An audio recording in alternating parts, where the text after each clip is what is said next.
Okay, so I'm recording a daily video. And I am just doing it. I'm just recording it, even if I'm like, I don't know what to talk about.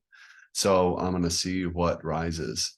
Well, let's just talk about what I'm present to today on the road to well, okay, let me rephrase this. How things are said is really important in communication. If you're clear here, you can put just the right number of words together to make things clear over there for that person. So I am living a life of having it all. Am I experiencing having it all yet? Sometimes. And then sometimes not.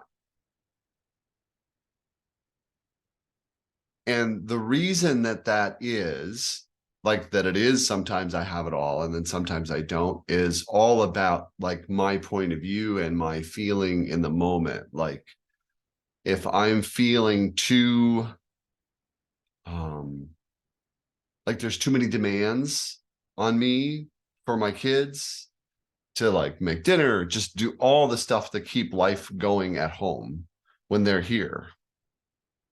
And I get fatigued or tired, then I start like longing for having someone else do all that.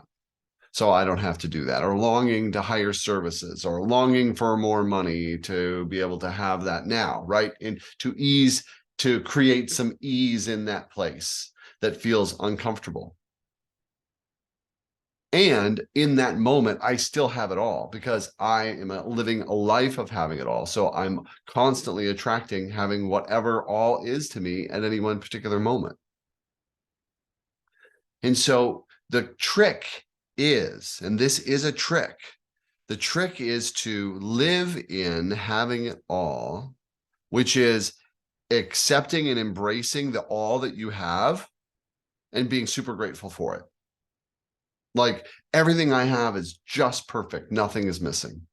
While at the same time being open to having desires to bring in new things into what is considered all. In other words, to redefine all, to add something to that which is all, to be able to be grateful for. And there are so many choices and so many possibilities, depending on like how many interests you have. My interests feel like they're infinite. Like I'm so curious about so many different things. I want to experience so many different things. And so what I find myself doing is managing the having it all. So what happens, the experience that happens in pursuing that and intentionally living that life is like a pendulum swing that I'm moving towards bringing to the center. So swinging one way, I move into resistance where I'm like, oh, I'm tired of all the childcare, or I want to have more freedom, or I just want to like, I want to date more, or whatever, right? Like kind of whatever that dissatisfaction is in one hand, right? And then it swings over to the other hand where I'm like so grateful for everything that I have, how I'm able to work, the flexibility that I have, the support community I have. Like there is so much that in my world of having it all that I have that I feel overwhelmed with gratitude. Now that's the other end, right? And so the place to be, but there's no interest or longing or desire for anything else in that space, right? That's just like I'm just in the all of it and embracing it and loving it all, however it all shows up. In the middle is holding attention.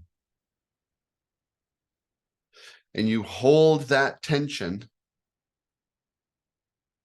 in that space so that you can, in an unattached way, identify and draw in those things that you really want, not just mood want.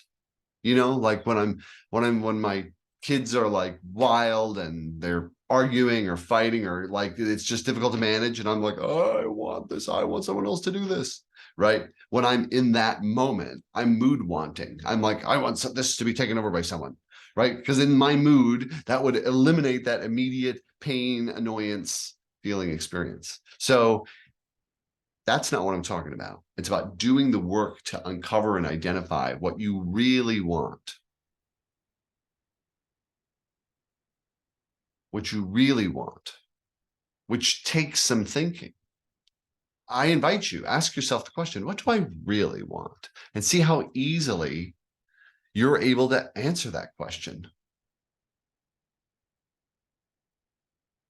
My guess is that not easily at all. And if you do easily, congratulations. You are among a very small group of people. There's no real support in our American cultural narratives around really getting clear on what you really, really want.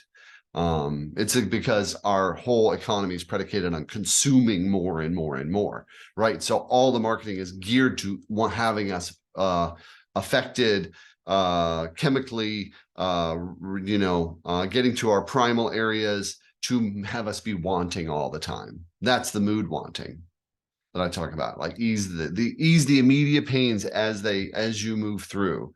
And as if you ease enough of those complaints, then you'll reach a place called complaint free. Or a lot of people don't even think they're going to reach a place called complaint free. They're just living in like, oh, I'll get that. I'll alleviate that. Oh, if only I had more money, I could get that to alleviate that.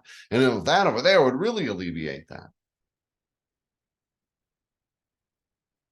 So you take the time to really figure out what you want. And when that starts to really get clear, and then you start to focus energy there, then your reality really starts to change. And then this really wild phenomenon in that tension starts to happen, where what is happening around you and unfolding,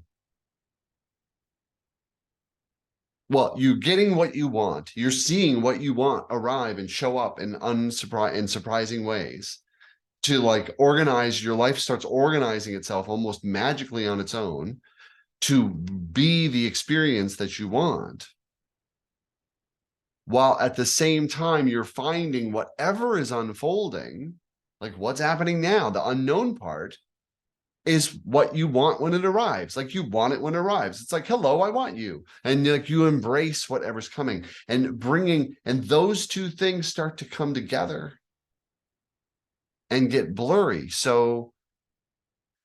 And then get clear, because they become one. And when they become one, then you're living a life of having it all, because at any one moment you're in the experience of having it all, which isn't necessarily like being just blissed out high or something. It is the unique experience of living a life of having it all.